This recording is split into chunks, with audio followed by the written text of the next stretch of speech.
ಯಾವುದೇ ಶತ್ರುವನ್ನ ಜಗಳ ಮಾಡುವಾಗ ಸೋಲಿಸುವಂತಹ ಸುಲಭವಾಗಿರುವಂತಹ ಮಾರ್ಗ. ಒಂದನೆಯದು, ನಿಮ್ಮ ಶಾಂತಿಯೇ ನಿಮ್ಮ ಅತಿ ದೊಡ್ಡದಾಗಿರುವಂತಹ ಶಕ್ತಿ. ಜಗತ್ತಿಗೆ ಯಾರೂ ಕೂಡ ಗಟ್ಟಿಯಾಗಿ ಕೂಗುತ್ತಾರೆಯೋ ಅವರೇ ಗೆಲ್ಲುತ್ತಾರೆ ಅನ್ನುವ ಭ್ರಮೆ ಇದೆ. ಆದರೆ ನಿಜವಾದ ಗೆಲುವು ಒಳಗಿನಿಂದ ಶಾಂತವಾಗಿ ಯೋಚಿಸುವವರಿಗೆ ಮಾತ್ರ ಸಿಗುತ್ತದೆ. ಯಾರಾದರೂ ನಿಮ್ಮನ್ನ ಪ್ರಚೋದಿಸಿದಾಗ ನೀವು ಮೌನವಾಗಿ ನಕ್ಕರೆ ನಿಮ್ಮ ಶಕ್ತಿಯನ್ನು ನೀವು ಉಳಿಸಿಕೊಂಡಂತೆ ಆಗುವುದು. ಇದು ನಿಮ್ಮನ್ನ ದುರ್ಬಲರನ್ನಾಗಿ ಮಾಡುವುದಿಲ್ಲ, ಬದಲಾಗಿ ನೀವು ಎಷ್ಟು ನಿಯಂತ್ರಣದಲ್ಲಿ ಇದ್ದೀರಿ ಎನ್ನುವುದನ್ನು ತೋರಿಸಿಕೊಡುತ್ತದೆ. ಹಾಗಾಗಿ ಕೋಪದಲ್ಲಿ ಇದ್ದಾಗ ಶಾಂತಿಯನ್ನು ಕಾಪಾಡಿಕೊಳ್ಳಬೇಕಾಗಿರುವುದು ಪ್ರತಿಯೊಬ್ಬರ ಜವಾಬ್ದಾರಿ ಆಗಬೇಕು. ಇನ್ನು ಎರಡನೆಯದು, ಮನಸ್ಸನ್ನು ಖಡ್ಗಕ್ಕಿಂತಲೂ ಕೂಡ ಚುರುಕುಗೊಳಿಸಿ. ಶಕ್ತಿ ಎಂದರೆ ಕೇವಲ ಜಿಮ್ಮಿಗೆ ಹೋಗಿ ಸ್ನಾಯು ಬೆಳೆಸುವುದು ಅಲ್ಲ, ಕಠಿಣವಾಗಿರುವಂತಹ ಪರಿಸ್ಥಿತಿಯಲ್ಲಿ ನಿಮ್ಮ ಮನಸ್ಸು ಹೇಗೆ ಕೆಲಸವನ್ನು ಮಾಡುತ್ತದೆ ಎನ್ನುವುದು ಕೂಡ ಮುಖ್ಯವಾಗುತ್ತದೆ. ಇತಿಹಾಸದಲ್ಲಿ ದೊಡ್ಡ ಯೋಧರು ಗೆದ್ದಿದ್ದು ಖಡ್ಗದಿಂದ ಅಲ್ಲ, ಅವರ ರಣ ನೀತಿಯಿಂದ. ಪ್ರತಿದಿನ ಹೊಸ ವಿಷಯಗಳನ್ನು ಕಲಿಯುವುದು ನಿಮ್ಮ ಮನಸ್ಸನ್ನು ಶತ್ರುಗಳಿಗಿಂತಲೂ ಕೂಡ ಹೆಚ್ಚು ಶಕ್ತಿಯುತವಾಗಿ ಮಾಡುತ್ತದೆ ಎನ್ನುವುದನ್ನು ಯಾವುದೇ ಕಾರಣಕ್ಕೂ ಕೂಡ ನೀವು ಮರೆಯುವುದಕ್ಕೆ ಹೋಗಲೇಬಾರದು. ಇನ್ನು ಮೂರನೆಯದು, ಧೈರ್ಯವೇ ನಿಜವಾದ ಆಯುಧ.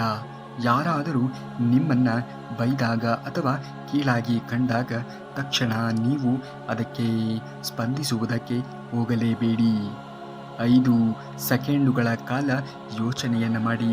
ನೀವು ಶಾಂತವಾಗಿ ಇರುವುದು ಎದುರಾಳಿಯನ್ನು ಆಯಾಸಗೊಳಿಸುತ್ತದೆ. ಸಮುದ್ರ ಹೇಗೆ ನದಿಯ ಹರಿವನ್ನು ತಡೆಯಲಾರುತ್ತದೆಯೋ ಹಾಗೆಯೇ ನಿಮ್ಮ ನಿರಂತರವಾಗಿರುವಂತಹ ಧೈರ್ಯವು ಕೂಡ ಯಾವುದೇ ಅಡೆತಡೆಗಳನ್ನು ಒಡೆಯಬಲ್ಲದು. ಈ ಸತ್ಯವನ್ನು ಅರಿತು ಜೀವನವನ್ನು ಮಾಡಿ, ಆಗ ಯಾವ ಸಮಸ್ಯೆಯೂ ಕೂಡ ನಿಮಗೆ ತಾಕುವುದಕ್ಕೆ ಸಾಧ್ಯವೇ ಇಲ್ಲ. ಇನ್ನು ನಾಲ್ಕನೆಯದು, ಶಬ್ದಗಳಿಂದ ದಾಳಿ ಮಾಡಿ, ಕೈಗಳಿಂದ ಅಲ್ಲವೇ ಅಲ್ಲ. ನಿಮ್ಮ ನಾಲಿಗೆಗೆ ಅತಿ ದೊಡ್ಡದಾಗಿರುವಂತಹ ಖಡ್ಗ. ಕೋಪದಲ್ಲಿ ಮನುಷ್ಯ ತಪ್ಪು ಮಾಡುತ್ತಾನೆ. ಎದುರಾಳಿ ಕೋಪಗೊಂಡಾಗ ನೀವು ಒಂದು ಚೂಪಾದ ಮತ್ತು ಅರ್ಥಗರ್ಭಿತವಾಗಿರುವಂತಹ ಮಾತಿನಿಂದ ಅವರನ್ನು ಮೌನವಾಗಿಸಬಹುದು. ನಿನ್ನ ಕೋಪ ನಿನ್ನ ದೌರ್ಬಲ್ಯ ನನ್ನದಲ್ಲ ಎಂಬ ಒಂದೇ ಒಂದು ಸಾಲು ಸಾಕು ಅವರನ್ನು ಸೋಲಿಸುವುದಕ್ಕೆ. ಹಾಗಾಗಿ ಯಾವ ವ್ಯಕ್ತಿ ಎಷ್ಟೇ ಕೋಪದಲ್ಲಿ ಇದ್ದರೂ ಕೂಡ ಅವರ ಕೋಪಗಳನ್ನು ನೀವು ಸಮಾಧಾನಪಡಿಸಬಹುದು. ನೀವು ಅವರು ಕೋಪದಲ್ಲಿ ಇದ್ದಾಗ ನೀವು ಮಾತನಾಡುವ ರೀತಿಯಲ್ಲಿ. ಇನ್ನು ಐದನೆಯದು, ಶಾಂತ ಮನಸ್ಸು ಒಂದು ಕವಚ. ಶತ್ರುಗಳು ನಿಮ್ಮ ಪ್ರತಿಕ್ರಿಯೆಗಳನ್ನು ಬಯಸುತ್ತಾರೆ. ಅವರು ಬಯಸಿದಂತೆ ನೀವು ವರ್ತಿಸಿದರೆ ಅವರು ಗೆದ್ದಂತೆಯೇ ಆಗುವುದು. ನೀವು ಯಾವುದೇ ಪ್ರತಿಕ್ರಿಯೆ ನೀಡದೆಯೇ ಶಾಂತವಾಗಿ ಇದ್ದರೆ ಅವರ ಸಂಪೂರ್ಣವಾಗಿರುವಂತಹ ಯೋಚನೆ ವಿಫಲವಾಗುತ್ತದೆ. ಅತಿ ದೊಡ್ಡ ವಿಜೇತ ಅಂದರೆ ಯಾವಾಗಲೂ ಕೂಡ ತನ್ನ ನಿಯಂತ್ರಣದಲ್ಲಿ ಇರುವವನು ಮಾತ್ರ ಆಗಿರುತ್ತಾನೆ ಎನ್ನುವುದನ್ನು ಯಾವುದೇ ಕಾರಣಕ್ಕೂ ಕೂಡ ಮರೆಯುವುದಕ್ಕೆ ಹೋಗಲೇಬೇಡಿ. ಇನ್ನು ಆರನೆಯದು, ಅನಗತ್ಯ ಹೋರಾಟವನ್ನು ಕಡೆಗಣಿಸಿ. ಜಗತ್ತಿನಲ್ಲಿ ಪ್ರತಿ ನಾಯಿಯೂ ಕೂಡ ನಿಮ್ಮನ್ನು ನೋಡಿ ಬಗಳಬಹುದು, ಆದರೆ ಸಿಂಹ ಪ್ರತಿಯೊಂದಕ್ಕೂ ಕೂಡ ಪ್ರತಿಕ್ರಿಯಿಸುವುದಿಲ್ಲ. ನಿಮ್ಮ ಗುರಿ ಮತ್ತು ಕನಸುಗಳಿಗೆ ಸಂಬಂಧಿಸಿದ ಸಣ್ಣ ವಿಷಯಗಳಿಗಾಗಿ ಸಮಯವನ್ನು ವ್ಯರ್ಥ ಮಾಡಬೇಡಿ. ನಿಮ್ಮ ಯಶಸ್ಸೇ ಅವರಿಗೆ ಅತಿ ದೊಡ್ಡದಾಗಿರುವಂತಹ ಉತ್ತರವಾಗಬೇಕು. ಇದನ್ನು ನೀವು ಕಲಿತಾಗ ಜೀವನದಲ್ಲಿ ಖಂಡಿತವಾಗಿಯೂ ಕೂಡ ಮುಂದೆ ಬಂದೇ ಬರುತ್ತೀರಾ. ಇನ್ನು ಏಳನೆಯದು, ಮೌನದ ಶಕ್ತಿ. ಎಲ್ಲ ಪ್ರಶ್ನೆಗಳಿಗೂ ಕೂಡ ಉತ್ತರವನ್ನು ನೀಡುವ ಅಗತ್ಯವಿಲ್ಲ. ಕೆಲವೊಮ್ಮೆ ನಿಮ್ಮ ಮೌನವೇ ಅತಿ ದೊಡ್ಡ ಉತ್ತರವಾಗಿರುತ್ತದೆ. ಸಿಂಹ ಬೇಟೆಗೆ ಮೊದಲು ಹೇಗೆ ಮೌನವಾಗಿ ಇರುತ್ತದೆಯೋ ಹಾಗೆಯೇ ಇರಿ. ಸರಿಯಾದ ಸಮಯ ಬಂದಾಗ ನಿಮ್ಮ ಗೆಲುವು ಎನ್ನುವುದು ಎಲ್ಲರಿಗೂ ಕೇಳಿಸಿಕೊಳ್ಳುವಂತೆ ಸದ್ದು ಮಾಡುತ್ತದೆ ಎನ್ನುವುದನ್ನು ಎಂದಿಗೂ ಕೂಡ ಜೀವನದಲ್ಲಿ ಮರೆಯುವುದಕ್ಕೆ ಹೋಗಲೇಬಾರದು. ಇನ್ನು ಎಂಟನೆಯದು, ಎದುರಾಳಿಯನ್ನು ಅವರ ಚಾಲಾಕಿತನದಲ್ಲಿಯೇ ಸಿಕ್ಕಿಸಿ. ನಿಮ್ಮನ್ನು ಕೆಳಗೆ ಹಾಕಲು ಯಾರು ಸಂಚನ್ನು ಮಾಡಿರುತ್ತಾರೆಯೋ ಅವರನ್ನು ಗಮನಿಸಿ. ಮಾರ್ಷಲ್ ಆರ್ಟ್ಸ್ನಲ್ಲಿ ಎದುರಾಳಿಯ ಬಲವನ್ನೇ ಅವರ ವಿರುದ್ಧ ಬಳಸುವಂತೆ ಅವರು ತಪ್ಪುಗಳನ್ನು ಅವರೇ ಒಪ್ಪಿಕೊಳ್ಳುವಂತಹ ಪರಿಸ್ಥಿತಿ ನಿರ್ಮಾಣವನ್ನು ಮಾಡಿ ನಿಮ್ಮ ಪ್ರಗತಿ ಅವರನ್ನು ಕುಗ್ಗಿಸಲಿ. ಇನ್ನು 9ನೆಯದು, ನಿಮ್ಮ ಋಣತಂತ್ರಗಳನ್ನು ಗುಪ್ತವಾಗಿ ಇಡಿ. ನಿಮ್ಮ ಮುಂದಿನ ನಡೆಯನ್ನು ಶತ್ರುಗಳು ಊಹಿಸಲು ಸಾಧ್ಯವಾಗಬಾರದು. ಗೆಲ್ಲುವವರೆಗೂ ಕೂಡ ನಿಮ್ಮ ಉದ್ದೇಶಗಳನ್ನು ಯಾರಿಗೂ ಕೂಡ ಹೇಳಲೇಬೇಡಿ. ಶಾಂತವಾಗಿ ಕೆಲಸವನ್ನು ಮಾಡಿ ಮತ್ತು ನಿಮ್ಮ ಯಶಸ್ಸಿನ ಮೂಲಕ ಆಶ್ಚರ್ಯವನ್ನು ನೀಡಿ. ಇದು ಎದುರಾಳಿಯನ್ನು ಗೊಂದಲಕ್ಕೆ ದೂಡುತ್ತದೆ. ಇಂತಹ ಸೂತ್ರವನ್ನು ಜೀವನದಲ್ಲಿ ಅಳವಡಿಸಿಕೊಳ್ಳಿ. ಇನ್ನು 10ನೆಯದು, ನಿಮ್ಮನ್ನು ಅಜೇಯರನ್ನಾಗಿ ಮಾಡಿ ನಿಮ್ಮ ಆತ್ಮವಿಶ್ವಾಸ ಮತ್ತು ತಯಾರಿ ಎಷ್ಟು ಪ್ರಬಲವಾಗಿರಬೇಕು ಅಂದರೆ ಶತ್ರು ನಿಮ್ಮ ಮುಂದೆ ನಿಲ್ಲುವ ಮೊದಲೇ ಸೋಲೊಪ್ಪಿಕೊಳ್ಳಬೇಕು. ನಿಮ್ಮ ದೌರ್ಬಲ್ಯಗಳನ್ನು ಶಕ್ತಿಯನ್ನಾಗಿಸಿ ಪರಿವರ್ತಿಸಿ. ನೀವು ಎಷ್ಟು ಬಲಿಷ್ಠರಾಗಬೇಕು ಅಂದರೆ ಎದುರಾಳಿ ಏನೇ ಮಾಡಿದರೂ ಕೂಡ ನೀವು ಎಂದಿಗೂ ಕೂಡ ಅದನ್ನು ತಲೆಯಲ್ಲಿಗೆ ಹಚ್ಚಿಕೊಳ್ಳುವುದಕ್ಕೆ ಹೋಗಲೇಬಾರದು. ಎಂತಹ ಪ್ರಯತ್ನಗಳನ್ನು ಪಟ್ಟರೂ ಕೂಡ ಅವನೇ ಸೋಲನ್ನು ಅನುಭವಿಸಬೇಕು. ಆ ರೀತಿಯಾಗಿ ನೀವು ಯಾರ ಒಂದು ಮಾತಿಗೂ ಕೂಡ ತಲೆಯನ್ನು ಕೆಡಿಸಿಕೊಳ್ಳುವುದಕ್ಕೆ ಹೋಗಲೇಬಾರದು. ಈ ಪ್ರಪಂಚದಲ್ಲಿ ಎಲ್ಲ ತರಹದ ಜನರು ಇದ್ದಾರೆ. ಕೆಲವರು ಸತ್ಯದಿಂದ ನಿಯತ್ತಿನಿಂದ ಇರುವರು ಮತ್ತು ಕೆಲವರು ಮನಸ್ಸಿನ ವ್ಯಕ್ತಿಗಳು ಮತ್ತು ಕೆಲವರು ಮೋಸ, ಹೊಟ್ಟೆ ಕಿಚ್ಚು ಮತ್ತು ಕೆಟ್ಟ ಮನಸ್ಸಿನ ವ್ಯಕ್ತಿಗಳು. ಇಂತಹ ವ್ಯಕ್ತಿಗಳು ನಿಮ್ಮ ಜೀವನದಲ್ಲಿ ವಿಷದ ಬೀಜವನ್ನೇ ಬಿತ್ತಿ ಹೋಗಿರುತ್ತಾರೆ. ಹೊಟ್ಟೆ ಕಿಚ್ಚು ಪಡುವ ವ್ಯಕ್ತಿ ಅಂದರೆ ಇತರರ ಸಂತೋಷ, ಯಶಸ್ಸು ಅಥವಾ ಗಮನವನ್ನು ನೋಡಿ ಒಳಗಿನ ಒಳಗೆ ಬೇಸರ ಮಾಡಿಕೊಳ್ಳುವವರು. ತನ್ನಲ್ಲಿ ಇಲ್ಲದಿರುವುದನ್ನು ಇತರರಲ್ಲಿ ಕಂಡಾಗ ಅಸೂಹೆ, ಕೋಪ ಅಥವಾ ಅಸಮಾಧಾನ ಅನುಭವಿಸುವುದು ಅವರ ಪ್ರಮುಖವಾಗಿರುವಂತಹ ಲಕ್ಷಣವಾಗಿರುತ್ತದೆ. ಮೊದಲನೆಯದಾಗಿ, ಯಾರು ನಿಮ್ಮ ಸಫಲತೆಗಳನ್ನು ಸಣ್ಣತನದಿಂದ ನೋಡುತ್ತಾರೆಯೋ ನೀವು ನಿಮ್ಮ ಸ್ವಂತ ಪರಿಶ್ರಮದಿಂದ ಏನಾದರೂ ಸಾಧಿಸಿದರೂ ಕೂಡ ಅದನ್ನು ಅವರು ಅದೃಷ್ಟ ಅನ್ನುತ್ತಾರೆ. ನೀವು ಜೀವನದಲ್ಲಿ ಬೆಳೆಯುತ್ತಾ ಇದ್ದರೆ ಅದಕ್ಕೂ ಕೂಡ ಹೇಳುತ್ತಾರೆ ನಿಮ್ಮ ಟೈಮ್ ಚೆನ್ನಾಗಿದೆ ಎಂದು, ಅದಕ್ಕೆ ಏಳಿಗೆ ಆಗುತ್ತಿದೆ ಎಂದು. ಇಂತಹ ಲಕ್ಷಣಗಳು ಇರುವಂತಹ ವ್ಯಕ್ತಿ ಹೊಟ್ಟೆ ಕಿಚ್ಚು ಇರುವಂತಹ ವ್ಯಕ್ತಿ ಆಗಿರುತ್ತಾರೆ. ಅಂಥವರಿಂದ ನೀವು ಕೊಂಚ ದೂರ ಇದ್ದರೆ ಖಂಡಿತವಾಗಿಯೂ ಕೂಡ ನಿಮಗೆ ಒಳ್ಳೆಯದು. ಇಲ್ಲವೆಂದರೆ ಅಂಥವರೇ ನಿಮ್ಮ ಜೀವನವನ್ನು ಸರ್ವನಾಶ ಮಾಡುವುದು. ನೀವು ಇಲ್ಲದಿದ್ದಾಗ ನಿಮ್ಮ ಬಗ್ಗೆ ಕೆಟ್ಟದ್ದಾಗಿ ಮಾತನಾಡುವವರು ಯಾವುದಾದರೂ ವ್ಯಕ್ತಿ ನಿಮ್ಮ ಎದುರಿಗೆ ಚೆನ್ನಾಗಿ ಮಾತನಾಡಿ ನಿಮ್ಮ ಬೆನ್ನ ಹಿಂದೆ ನಿಮ್ಮ ಬಗ್ಗೆ ಕೆಟ್ಟ ಮಾತುಗಳನ್ನು ಆಡುತ್ತಾನೆಯೋ ತಿಳಿದುಕೊಳ್ಳಿ, ಅವನು ನಿಮ್ಮನ್ನು ನೋಡಿ ಹೊಟ್ಟೆ ಕಿಚ್ಚು ಪಡುತ್ತಾ ಇದ್ದಾನೆ ಎಂದು ಅರ್ಥ. ನಿಮ್ಮ ಸಂತೋಷದಿಂದ ಖುಷಿ ಪಡುವವರು ನಿಮ್ಮ ಜೀವನದಲ್ಲಿ ಏನಾದರೂ ಒಳ್ಳೆಯದಾದಾಗ ಖುಷಿ ಇಲ್ಲದೆ ನಿಮಗೆ ಹಾರೈಸುತ್ತಿದ್ದರೆ ಅಥವಾ ಉತ್ಸಾಹವನ್ನು ತೋರಿಸದೆ ಹಾರೈಸುತ್ತಿದ್ದರೆ ಮತ್ತು ಒಳ್ಳೆಯದಾಯಿತು ಎಂದಷ್ಟೇ ಹೇಳಿ ತಕ್ಷಣ ಮಾತು ಬದಲಾಯಿಸಿದರೆ ತಿಳಿದುಕೊಳ್ಳಿ ನಿಮ್ಮ ಏಳಿಗೆಯನ್ನು ಸಹಿಸಿಕೊಳ್ಳುತ್ತಿಲ್ಲ ಎಂದು. ಇಂತಹ ವ್ಯಕ್ತಿಗಳನ್ನು ಗುರುತಿಸುವುದು ತುಂಬಾ ಮುಖ್ಯ. ಇಲ್ಲದಿದ್ದರೆ ಇಂತಹವರು ನಿಮ್ಮ ಆತ್ಮವಿಶ್ವಾಸವನ್ನು ಕೊಂದು ಬಿಡುತ್ತಾರೆ. ನಿಮ್ಮ ತಪ್ಪುಗಳನ್ನು ನೋಡಿ ನಗುವುದು ಮತ್ತು ನಿಮ್ಮ ಒಳ್ಳೆಯ ಗುಣಗಳನ್ನು ನಿರ್ಲಕ್ಷ್ಯ ಮಾಡುವುದು.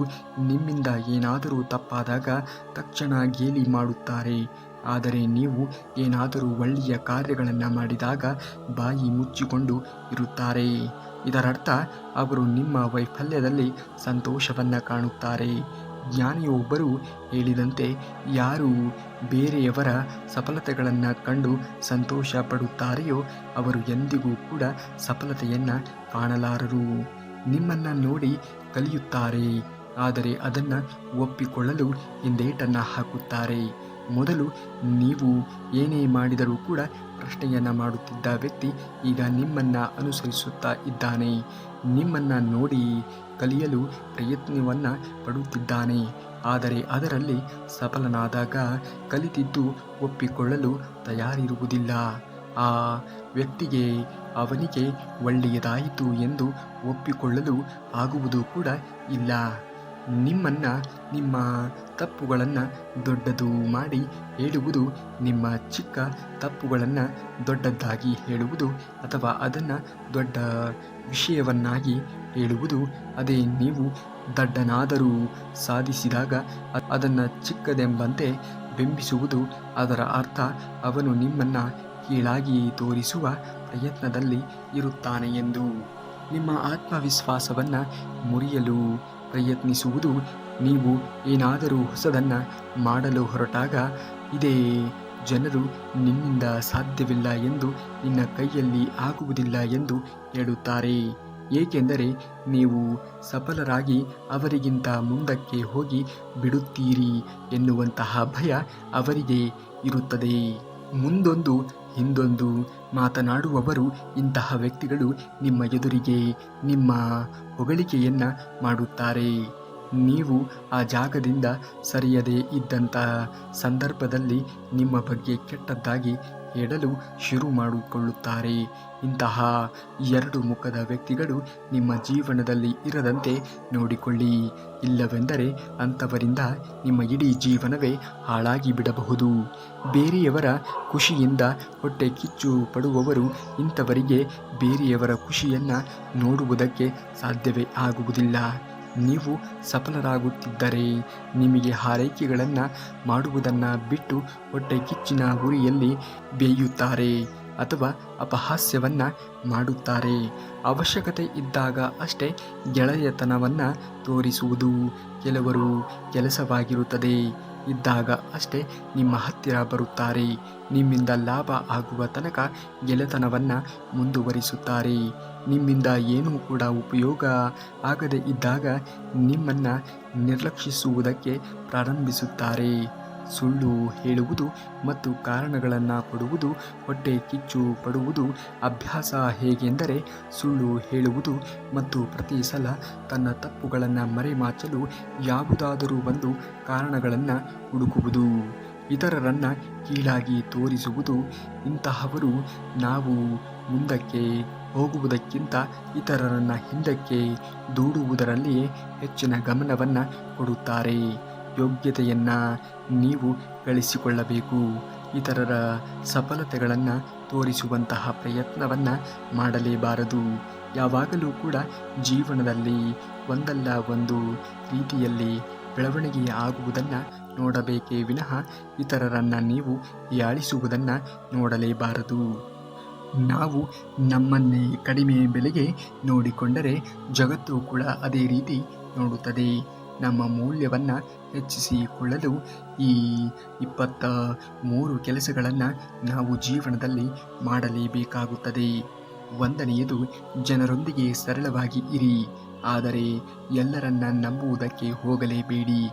ಎಲ್ಲರಿಗೂ ಕೂಡ ಎಲ್ಲ ವಿಷಯಗಳಲ್ಲೂ ಹೇಳುವುದಕ್ಕೆ ಅಥವಾ ಸಲಹೆಗಳನ್ನು ಪಡೆದುಕೊಳ್ಳುವುದಕ್ಕೆ ಹೋಗಲೇಬೇಡಿ. ಏಕೆಂದರೆ ಯಾರು ಯಾವಾಗ ಹೇಗೆ ಬದಲಾಗುತ್ತಾರೆ ಎಂದು ಹೇಳುವುದಕ್ಕೆ ಅಸಾಧ್ಯ ನೋಡಿ. 2ನೇದು, ನಿಮ್ಮನ್ನು ಅನುಮಾನ ಮಾಡುವ ಅವಕಾಶವನ್ನೇ ಕೊಡುವುದಕ್ಕೆ ಹೋಗಬೇಡಿ. ಯಾರಾದರೂ ಅವಮಾನ ಮಾಡಿದರೆ ಅವರಿಗೆ ಅವರ ಜಾಗವನ್ನು ಖಂಡಿತ ತೋರಿಸಿ. ಪ್ರತಿ ಸಲ ಸುಮ್ಮನೆ ಇರುವುದಕ್ಕೆ ಹೋಗಬೇಡಿ. ಪುನಃ ನಿಮ್ಮ ಅವಮಾನ ಮಾಡುವ ಧೈರ್ಯ ಮಾಡುವುದಕ್ಕೆ ಅವರು ಹೋಗಲೇಬಾರದು. ಆ ರೀತಿಯಾಗಿ ಮಾಡಿ. 3ನೇದು, ಯಾರು ಎಷ್ಟೇ ಬಾರಿ ಕರೆದರೂ ಕೂಡ ಒಬ್ಬರ ಮನೆಗೆ ಪದೇ ಪದೇ ಹೋಗಬಾರದು. ನಿಮಗೆ ನಿಮ್ಮ ಗೌರವ ಬೇಕಾದಲ್ಲಿ ಒಂದು ಗಡಿ ರೇಖೆಯನ್ನು ಎಳೆದುಕೊಳ್ಳುವುದನ್ನು ಕಲಿಯಬೇಕು. 4ನೇದು, ಇನ್ನು ಕೊನೆಯದಾಗಿ, ನಿಮ್ಮನ್ನು ನೀವು ಪ್ರೀತಿಸಿ. ನಿಮ್ಮೊಂದಿಗೆ ನೀವು ಮಾತನಾಡುವುದನ್ನು ಕಲಿತುಕೊಳ್ಳಿ. ನಿಮ್ಮನ್ನು ನೀವು ಖುಷಿಪಡಿಸಿ ಮತ್ತು ನಿಮಗೋಸ್ಕರ ನೀವು ವಾದಿಸುವುದನ್ನು ಕಲಿತುಕೊಳ್ಳಿ. ಆಗ ಜೀವನ ಎನ್ನುವುದು ನಿಮ್ಮದಾಗುತ್ತಾ ಹೋಗುತ್ತದೆ. 5ನೇದು, ಸಮಸ್ಯೆಗಳಿಗೆ ಹೆದರುವುದಕ್ಕೆ ಹೋಗಬೇಡಿ. ಹೋರಾಡುವುದನ್ನು ಕಲಿತುಕೊಳ್ಳಿ. ನಿಮ್ಮ ಮನಸ್ಸು ಮೊದಲು ಶಾಂತವಾಗಿ ಇರಿಸಿ. ಪ್ರತಿಯೊಂದು ಪರಿಸ್ಥಿತಿಯಲ್ಲಿಯೂ ಕೂಡ ಉತ್ತಮವಾಗಿರುವುದನ್ನು ಕಲಿತುಕೊಳ್ಳಿ. ಆಗ ಖಂಡಿತವಾಗಿಯೂ ಕೂಡ ಎಲ್ಲವೂ ಒಳ್ಳೆಯದೇ ಆಗುತ್ತದೆ. 6ನೇದು, ನಿಮ್ಮ ಸಿಟ್ಟಿನ ಮೇಲೆ ಹಿಡಿತವನ್ನು ಸಾಧಿಸಿ. ನಿಮ್ಮ ಸಿಟ್ಟು ನಿಮ್ಮನ್ನು ಬಿಟ್ಟು ಬೇರೆ ಯಾರನ್ನೂ ಕೂಡ ಕೊಲ್ಲುವುದಕ್ಕೆ ಸಾಧ್ಯವೇ ಇಲ್ಲ ಎನ್ನುವ ಸತ್ಯವನ್ನು ಅರಿತು ಜೀವನವನ್ನು ಮಾಡಿ. ಇನ್ನು 7ನೆಯದು, ಅನವಶ್ಯಕ ಮಾತುಗಳನ್ನು ಆಡುವುದಕ್ಕೆ ಹೋಗಬೇಡಿ. ಭಾವನೆಗಳ ಮೇಲೆ ಹಿಡಿತವನ್ನು ಸಾಧಿಸಿ. ಎಲ್ಲರ ಎದುರಿಗೂ ಕೂಡ ನಿಮ್ಮ ಭಾವನೆಗಳನ್ನು ತೋರಿಸಿಕೊಳ್ಳುವುದಕ್ಕೆ ಹೋಗಲೇಬೇಡಿ. 8ನೆಯದು, ನಿಮ್ಮದೇ ಒಂದು ಬೇರೆಯಾಗಿರುವಂತಹ ವ್ಯಕ್ತಿತ್ವವನ್ನು ರೂಪಿಸಿಕೊಳ್ಳಿ. ಗುಂಪಿನಲ್ಲಿ ಗೋವಿಂದ ಅನ್ನುವುದಕ್ಕೆ ಹೋಗಬೇಡಿ. ಇತರರು ಉತ್ತಮ ಕೆಲಸವನ್ನು ಮಾಡಿದಾಗ ಖಂಡಿತ ಅದನ್ನು ಸ್ವಾಗತಿಸಿ ಮತ್ತು ಅಭಿನಂದಿಸಿ. 9ನೆಯದು, ಖುಷಿಯಾಗಿ ಇರುವುದನ್ನು ಪ್ರಾರಂಭಿಸಿ. ಖುಷಿಯನ್ನು ಹಂಚಿಕೊಳ್ಳಲು ಪ್ರಾರಂಭಿಸಿ. ನಿಮ್ಮ ಜಯ ನಿಮ್ಮ ಗುರಿಯನ್ನು ಮೊದಲ ಆದ್ಯತೆಯನ್ನಾಗಿ ಮಾಡಿಕೊಳ್ಳಿ. ಅದಕ್ಕೆ ಪ್ರಾಮುಖ್ಯತೆಯನ್ನು ಕೊಡುವುದನ್ನು ಕಲಿತುಕೊಳ್ಳಿ. ಬಾಕಿ ಉಳಿದ ಕೆಲಸಗಳನ್ನು ನಂತರ ಮಾಡುವುದನ್ನು ಕಲಿತುಕೊಳ್ಳಿ. ಇನ್ನು 10ನೆಯದು, ಸ್ವಾಭಿಮಾನಿಯಾಗಿ ನಿಮ್ಮ ಸ್ವಗೌರವದ ಜೊತೆಗೆ ನೀವು ಎಲ್ಲಿಯವರೆಗೆ ಎಲ್ಲವನ್ನ ಸಹಿಸಿಕೊಳ್ಳುವುದಕ್ಕೆ ಹೋಗಲೇಬೇಡಿ.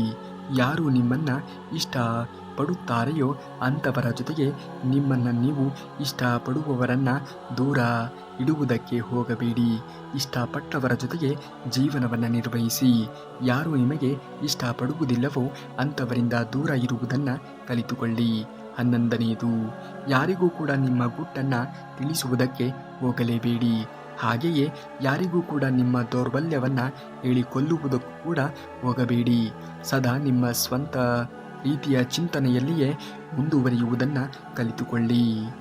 ನೀವು ಯಾವಾಗಲೂ ಕೂಡ ಚಿಂತನೆಗಳನ್ನು ಒಳಗೂಡಿಸಿಕೊಳ್ಳಬೇಕು. ಆದರೆ ಆ ಚಿಂತನೆ ಎನ್ನುವುದು ನಿಮ್ಮ ಸಕಾರಾತ್ಮಕವಾಗಿರುವಂತಹ ರೀತಿಯಲ್ಲಿಯೇ ಇರಬೇಕಾಗುತ್ತದೆ. 12ನೆಯದು, ಯಾರಿಗೂ ಕೂಡ ಅತಿ ಪ್ರಾಮುಖ್ಯತೆಯನ್ನು ಕೊಡುವುದಕ್ಕೆ ಹೋಗಬೇಡಿ. ಏಕೆಂದರೆ ಇಲ್ಲಿ ಜನರು ಅವರಿಗೆ ಎಲ್ಲಿ ಕೆಲಸ ಎನ್ನುವುದು ಆಗುತ್ತದೆಯೋ ಅಲ್ಲಿ ಮಾತ್ರ ಬಳಕೆಗೆ ಒಳಪಡಿಸುತ್ತಾರೆ. 13ನೆಯದು, ನಿಮ್ಮ ಮೇಲೆ ನಿಮಗೆ ವಿಶ್ವಾಸ ಎನ್ನುವುದು ಇರಬೇಕು. ನಿಮ್ಮ ಕೌಶಲ್ಯಗಳನ್ನು ಹಂಚಿಕೊಳ್ಳಿ. ನಿಮ್ಮ ವ್ಯಕ್ತಿತ್ವವನ್ನು ಬಲಗೊಳಿಸಿಕೊಳ್ಳಿ. ಯಾರ ಮುಂದೆಯೂ ಕೂಡ ನಿಮ್ಮ ಬಗ್ಗೆ ಕೀಳಾಗಿ ಮಾತನಾಡುವುದಕ್ಕೆ ಹೋಗಲೇಬೇಡಿ. 14ನೆಯದು, ನಿಮ್ಮನ್ನು ನೀವು ಹಾಳಾಗಿ ನಿಮ್ಮನ್ನು ನೀವು ನಿಮ್ಮ ಪ್ರಕಾರವೇ ಬದುಕಿ. ನಿಮ್ಮ ಸ್ವಂತ ನಿರ್ಧಾರಗಳನ್ನು ಸ್ವಂತ ಬಲದ ಮೇಲೆ ತೆಗೆದುಕೊಳ್ಳಿ. ಯಾರ ಮೇಲೆಯೂ ಕೂಡ ನೀವು ಅವಲಂಬಿತವಾಗಿ ಜೀವನವನ್ನು ನಿರ್ವಹಿಸುವುದಕ್ಕೆ ಹೋಗಲೇಬೇಡಿ. 15ನೆಯದು, ನಿಮ್ಮನ್ನು ನೀವು ಪ್ರೀತಿಸಿ. ನಿಮಗೆ ನೀವು ಗೌರವವನ್ನು ಕೊಡಿ. ಯಾರ ಮನಸ್ಸನ್ನು ಕೂಡ ನೋಯಿಸುವುದಕ್ಕೆ ಹೋಗಲೇಬೇಡಿ. ಯಾರಿಗೂ ಕೂಡ ಅವಮಾನವನ್ನು ಮಾಡುವುದಕ್ಕೆ ಹೋಗಲೇಬೇಡಿ. 16ನೆಯದು, ನಿಮ್ಮ ವ್ಯಕ್ತಿತ್ವವನ್ನು ಸುಧಾರಿಸಿಕೊಳ್ಳಿ. ಮೈಂಡ್ಸೆಟ್ಟನ್ನು ಶುರು ಮಾಡಿ. ಜೀವನದಲ್ಲಿ ಯಾರ ಹತ್ತಿರವೂ ಕೂಡ ಏನನ್ನು ಬೇಡಬೇಡಿ. ನಿಮ್ಮ ಕಾಳಜಿಯನ್ನು ವಹಿಸಿ ಮತ್ತು ನಿಮ್ಮ ಆತ್ಮವಿಶ್ವಾಸವನ್ನು ಖುಷಿಪಡಿಸಿ. 17ನೆಯದು, ಯಾವಾಗ ಏನು ಮಾಡಬೇಕು, ಎಲ್ಲಿಗೆ ಹೋಗಬೇಕು ಎಲ್ಲವನ್ನು ನೀವು ನಿರ್ಧರಿಸಿ. ಉತ್ತಮ ಆಹಾರವನ್ನು ಸೇವಿಸಿ. ನಿಮಗೆ ಖುಷಿ ಕೊಡುವ ಕೆಲಸವನ್ನು ಮಾಡಿ. ಒಟ್ಟಾರೆಯಾಗಿ ನಿಮ್ಮನ್ನು ನೀವು ಆಪ್ಷನ್ ಆಗಿ ಇರುವುದಕ್ಕೆ ಹೋಗಲೇಬೇಡಿ. 18ನೆಯದು, ನೀವು ಇತರರ ಪ್ರಯಾರಿಟಿಗಾಗಿ, ಅಂದರೆ ನೀವು ಇತರರ ಆದ್ಯತೆಯಲ್ಲಿ ಇರಬೇಕು. ಇಂತಹ ವ್ಯಕ್ತಿಯನ್ನು ಬಳಸಿಕೊಳ್ಳಿ. ಹಾಗೆಯೇ ಯಾರು ನಿಮಗೆ ಬೆಲೆಯನ್ನು ಕೊಡುವುದಿಲ್ಲವೋ ಅಂಥವರಿಂದ ಅಂತರವನ್ನು ಕಾಯ್ದುಕೊಳ್ಳುವುದನ್ನು ಕಲಿತುಕೊಳ್ಳಿ. 19ನೆಯದು, ಖುಷಿಯಿಂದ ಇರುವ ವ್ಯಕ್ತಿಯಾಗಿ ಅನವಶ್ಯಕ ಚಿಂತೆಯನ್ನು ಮರೆತು ಬಿಡುವುದು ಒಳ್ಳೆಯದು. ಎಲ್ಲರೊಂದಿಗೂ ಕೂಡ ನಗುತ್ತಾ ಮಾತನಾಡಿ. ಒತ್ತಡದಿಂದ ದೂರ ಇರುವುದನ್ನು ಕಲಿತುಕೊಳ್ಳಿ. ಆಗ ಮಾತ್ರ ಬದುಕು ಎನ್ನುವುದು ಸುಲಲಿತವಾಗಿ ಸಾಗುವುದಕ್ಕೆ ಸಾಧ್ಯವಾದೀತು. 20ನೆಯದು, ನಿಮ್ಮ ಬಗ್ಗೆ ಯಾರು ಏನು ಆಲೋಚನೆಗಳನ್ನು ಮಾಡುತ್ತಾರೆ ಎಂದು ಯೋಚಿಸುವುದನ್ನು ಬಿಟ್ಟುಬಿಡಿ. ನಿಮ್ಮ ಗುರಿ ಏನಿದೆ ಅದರ ಮೇಲೆ ನೀವು ಹಿಡಿತವನ್ನು ಸಾಧಿಸಿ. ಯಾವುದೇ ವ್ಯಕ್ತಿ ಇರಲಿ, ಗುರಿ ಇಲ್ಲದೆ ಇರುವುದಕ್ಕೆ ಹೋಗಬಾರದು. ಹಣ ಮಾಡಬೇಕು, ಮನೆ ಕಟ್ಟಬೇಕು. 21ನೆಯದು, ಯಾರು ನಿಮ್ಮನ್ನು ಅರ್ಥ ಮಾಡಿಕೊಳ್ಳುತ್ತಾರೆಯೋ ಅಂಥವರ ಜೊತೆಗೆ ಇರಿ.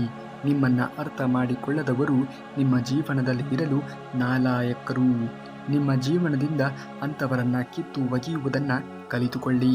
22ನೆಯದು, ಇತರರಿಂದ ಇತರರ ಚಿಂತೆ ಮಾಡುವುದನ್ನು ಬಿಟ್ಟುಬಿಡಿ, ನಿಲ್ಲಿಸಿಬಿಡಿ. ನೀವು ನಿಮ್ಮ ಬಗ್ಗೆ ಯೋಚನೆಗಳನ್ನು ಮಾಡಿ. ಈ ಜೀವನ ನಿಮ್ಮದು, ಜನರದ್ದಲ್ಲ. ಹಾಗಾಗಿ ಇತರರ ಚಿಂತನೆಗಳನ್ನು ಮಾಡುವುದನ್ನು ನಿಲ್ಲಿಸಿ ಬಿಡಬೇಕು. 23ನೇಯದು, ನಿಮ್ಮನ್ನು ಅರ್ಥ ಮಾಡಿಕೊಳ್ಳದೆ ಇದ್ದವರಿಗೆ ಪದೇ ಪದೇ ಅರ್ಥ ಮಾಡಿಸುವುದನ್ನು ನಿಲ್ಲಿಸಿ. ಸಮುದ್ರದ ನೀರಿಗೆ ಎಷ್ಟೇ ಸಕ್ಕರೆಗಳನ್ನು ಸೇರಿಸಿದರೂ ಕೂಡ ಅದು ಎಂದಿಗೂ ಕೂಡ ಉಪ್ಪಾಗಿಯೇ ಇರುತ್ತದೆ. ಹಾಗಾಗಿಯೇ ಸಕ್ಕರೆಯನ್ನು ಸೇರಿಸುವುದನ್ನು ನಿಲ್ಲಿಸಿಬಿಡಿ. ಅಂದರೆ ಪದೇ ಪದೇ ಅಂಗಲಾಚುವುದು, ಅರ್ಥ ಮಾಡಿಸುವುದು ಮಾಡುವುದಕ್ಕೆ ಹೋಗಲೇಬೇಡಿ. ಅವರು ಎಂದಿಗೂ ಕೂಡ ಬದಲಾವಣೆ ಆಗುವುದಕ್ಕೆ ಸಾಧ್ಯವೇ ಇಲ್ಲ. ಈ ಸತ್ಯವನ್ನು ಅರಿತು ಜೀವನವನ್ನು ಮಾಡಿ. ಆಗ ಆಗುವುದೆಲ್ಲವೂ ಕೂಡ ಒಳ್ಳೆಯದಾಗಿಯೇ ಆಗುತ್ತದೆ. ನೀವೇನಾದರೂ ಶ್ರೀಕೃಷ್ಣ ಪರಮಾತ್ಮನ ಭಕ್ತರೇ ಆಗಿದ್ದರೆ ತಪ್ಪದೆ ಈ ವಿಡಿಯೋಗೆ ಒಂದು ಲೈಕನ್ನು ಮಾಡಿ ಹಾಗೂ ನಮ್ಮ ಚಾನಲ್ನ ಸಬ್ಸ್ಕ್ರೈಬ್ ಮಾಡಿಕೊಳ್ಳಿ. ಇನ್ನು ನಾಳೆಯ ಶ್ರೀಕೃಷ್ಣ ಪರಮಾತ್ಮನ ವಚನಾಮೃತದೊಂದಿಗೆ ಮತ್ತೆ ನಿಮ್ಮ ಮುಂದೆ ಬರುವವರೆಗೂ ಅಲ್ಲಿಯವರೆಗೂ ಧನ್ಯವಾದ. ಕರುನಾಡಿಗೆ.